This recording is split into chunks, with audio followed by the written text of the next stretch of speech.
Hi, Andy XL back with another podcast looking at the Premier League in preview. In parts one and part two, I've detailed who I think thought would finish between 20th and 6th in part one, and then who would finish 5th, 4th, and 3rd in part two. So in this part three, I'm going to look at the two teams that I think will battle it out for the Premier League title. That's Manchester City and Arsenal. And let's start with Manchester City. They entered the post-Pep Guardiola era, and when previous dynastic managers have left leading Premier League clubs, history tells us it's tough for the next guy through the door to be successful.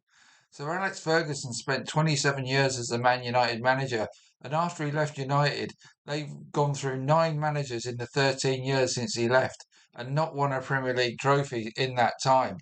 Arsene Wenger was in charge at Arsenal for 22 years, and whilst Arsenal did not have the same revolving door for managers that was seemingly installed at Old Trafford, it did take 8 years for any successors to win the Premier League, and his immediate successor Unai Emery lasted just over a year in the role.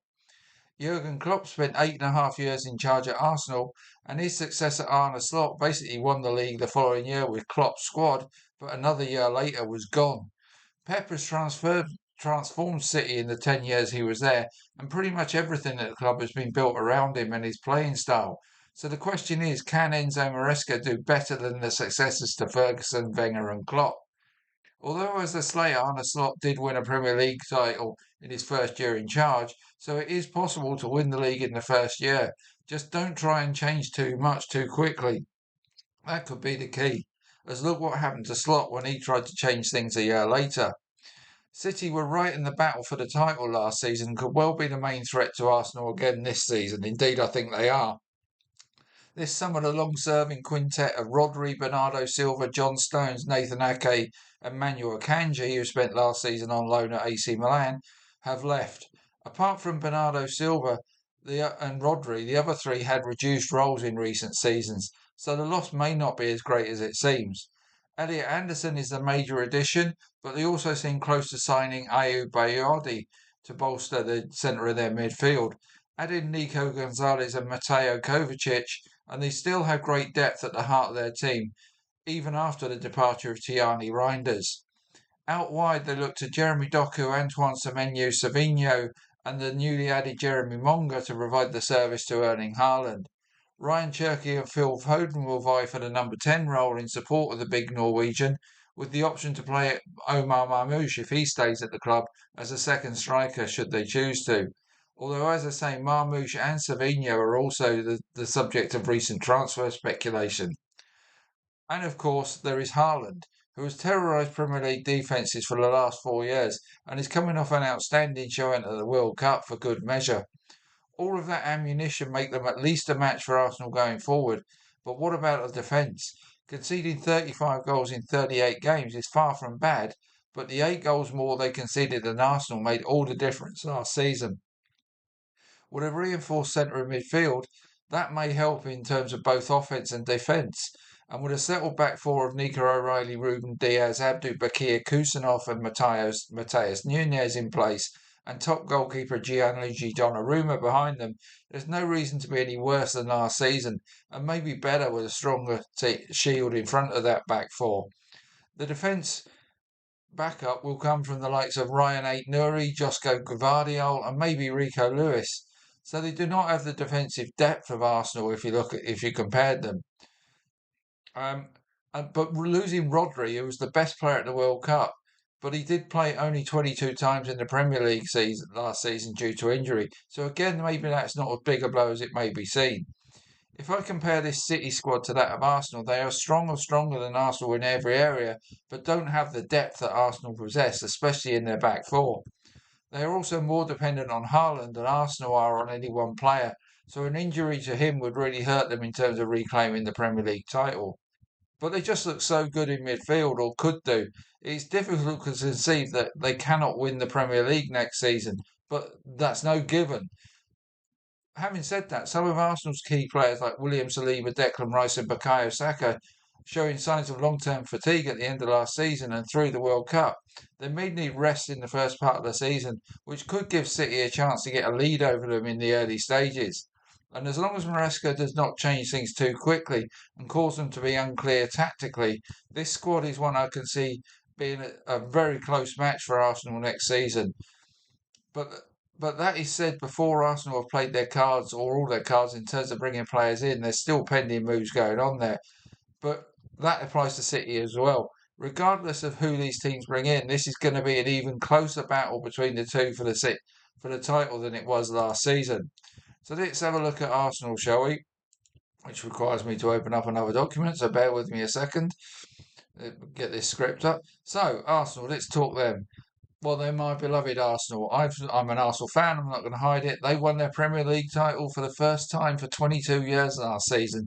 But can they stay on top next season? And who are the challengers to their crown? Well, what lessons can be learned from history regarding title defences is the first thing I want to go through. A bit like I did with Man City, as teams that move on to new managers after dynastic managers. So let's have a look at what history tells us in this regard.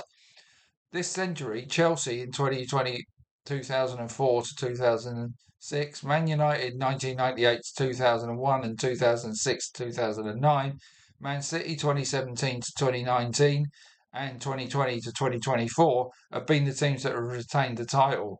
That's a total of 9 retentions in the last 27 that teams have retained the Premier League title this year in terms of the last 27 years. Easy math that. 1 in 3 do it. So in theory, Arsenal have a 33% chance of retaining based on recent history. 4 of those 9 were teams that had won it in the two preceding years, which does not apply to Arsenal. So history may actually indicate the Gunners' chance of retaining is actually less than 33%. And the second factor here could be fatigue. Excuse me, I've just got to reach for a drink. Sorry. Give me a second. Now I'll mess my script up as well. Right, 1 second while I have a quick drink. So, could fatigue be an issue that affects Arsenal more than others next season? Arsenal, courtesy of their run to the Champions League finals, played more games than any other team last season, and a number of players certainly racked up the minutes.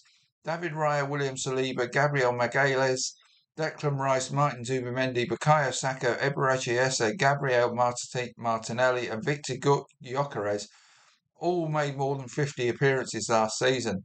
Admittedly, a number of Eze's and Martinelli's appearances were as substitutes, but there's still 10 players that have plenty of mileage in their legs after last season. And with Saliba, Rice and Saka continuing to add to that mileage by going deep into the World Cup, and Magalhaes and Gyökeres also adding a fair amount to their workload from last season, those 5 key players for Arsenal may all need to have their workload managed in the first half of the season. Well, already Saliba's gone down injured and we're not going to see him before Christmas. Skipper Martin Odegaard has also had to dig into his reserves as Norway went to the latter stages of the World Cup. That would mean the likes of Ben White, Jurrien Timber, Ricardo Calafiore, Piero Hincapié, Christian Mosquera, Miles Lewis-Skelly, Mikel Merino, Noni Madueke, Max Damon, Dalman and Kai Havertz may have to play a big part in Arsenal's title defence up to Christmas. So there's plenty of depth there for to do, and that's 10 players that are all more than capable of playing well. But any team that is limited to the services of Saliba, Gabriel, Rice, Odegaard and Saka is bound to see a drop off in elite level performance and results. What players might be in the same situation for Arsenal's main challengers? Players that made more than 40 appearances last season and played plenty in the World Cup. For Man City, Mark Guéhi, Erling Haaland and Nico O'Reilly. For Liverpool, Virgil van Dijk, Alexis McAllister, Florian Wirtz and Cody Gakpo. Nobody for Man United. For Chelsea, Moises Caicedo, Enzo Fernandez, Pedro Nieto and João Pedro. For Villa, Emi Martinez, Ezri Konsa, who's now moved to Arsenal, another one. Lucas Digne, who's now moved on.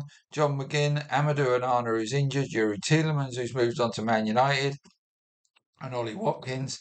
For Tottenham, they were Pedro Porro, Jed Spence, who's now gone to Italy, and Sandro Tonali. With the possible exception of Aston Villa, none of Arsenal's main challengers have anywhere near the mileage in their legs that Arsenal carry into next season. Chelsea and Tottenham also have no European fixtures to add to their workload next season. For me, statistically, this must reduce Arsenal's chances of retaining title by between 5 and 10%. So if we're at best 30% before taking this issue into account, that in effect would reduce it to around 20% if you look at adding history and the workload to it. So how do they address that drop off? Can the new starters improve their chances? Given the workload some of the main men for Arsenal have carried over across the last 2 seasons, they need a rest at some point. So Ezri Konsa, Bruno Guimaraes and Christos Soles and any other new signings they make in the near future will need to add to the previous players I've mentioned in needing to make up that downturn. So who are their main rivals? Well, as I say, Man City as I see as their main rivals, but Liverpool and Chelsea are the other two. But they all have new managers next season, and that could go either way quickly. Enzo Maresca takes over from Pep at City, and those are huge shoes to fill. Guardiola has shaped that club around him as Arsene Wenger did at Arsenal and Sir Alex did at United. And look how difficult it was to find their replacement. Andoni Iraola takes over at Liverpool, following initial winnings from the slot machine being squandered away. He did excellent work at Bournemouth, but managing Liverpool is a whole new ballgame in terms of level for him. Xavi Alonso had some high-profile jobs already and was hugely successful in the Bundesliga before it all went wrong at Real Madrid. Now he gets a very young squad to work with at Chelsea. Player-wise, it's City that look to have an excellent squad and are adding to it with some real quality. So for me, they are the main threat to Arsenal next season. As I repeat, as long as Maresca is able to transition the team to his liking following Pep's departure. Iraola has problems to solve at Liverpool in terms of their defence and also maybe in central midfield, but they have exciting options up front when they get fully healthy. Alonso certainly has plenty of young talent at Chelsea, but with that comes immaturity in terms of knowing how to win things. So that's why they've added the likes of Jordan Henderson and Danny Welbeck. And this Chelsea team still looks a year, but overall, I have to say, this Chelsea team still looks at least a year or two away from challenging to win the Premier League. Man United and Aston Villa will have to deal with Champions League football next season. In United's case, they had no European commitments last season, so it will make maintaining a Premier League challenge pretty tough for what still looks like a substandard United squad. Villa are losing Morgan Rogers and Yuri Tillemans, and maybe some others, and will also be without Amadou Onana for the first half of the season, following his injury at the World Cup. So they look unlikely to do as well as last season. Tottenham could be the ones that, after splashing the cash in a Monte Carlo or bust style fashion, will take time to come together, but they could do much better than last season for sure. So, in conclusion about Arsenal, I think it could be really tough, and history tells us that, to be as strong as they were last season. But there are issues for all of their main challengers too. As I say, I think City are the biggest threat as long as the players and Enzo Maresca are on the same page, and they will be the main challenge to Arsenal once again. But I think if Arsenal add some more offensive firepower before the end of this transfer window, I think they may well just have enough to retain their title, despite what history and all the heavy workload tells us. As it's going to be a challenge for Arteta to manage the first half of the season, and obviously, like the players I've mentioned, have to step up in that early period of the season. But overall, I think this tremendously deep and strong Arsenal squad will just about have enough to retain their title. So that's what I'm going to say. Arsenal probably by only a point or two over City, and those two well clear of the rest, is my part three conclusion to the Premier League. So, as I say, I think these two are going to fight out the league. Then I think we're going to see Chelsea third, Liverpool fourth, Man United fifth. Then the Aston Villa and Tottenham may be competing for sixth and seventh. Um, and then I really do think Crystal Palace might be in trouble at the bottom this year. And it could be them or Ipswich that fights it out for the other relegation place as they join Coventry and Hull in going down. So that wraps up my preview of the Premier League. Next up for me, and very shortly, probably tomorrow, I'll put out my preview of Week One's games and who I think will come out on top. So look for that very soon. See you later.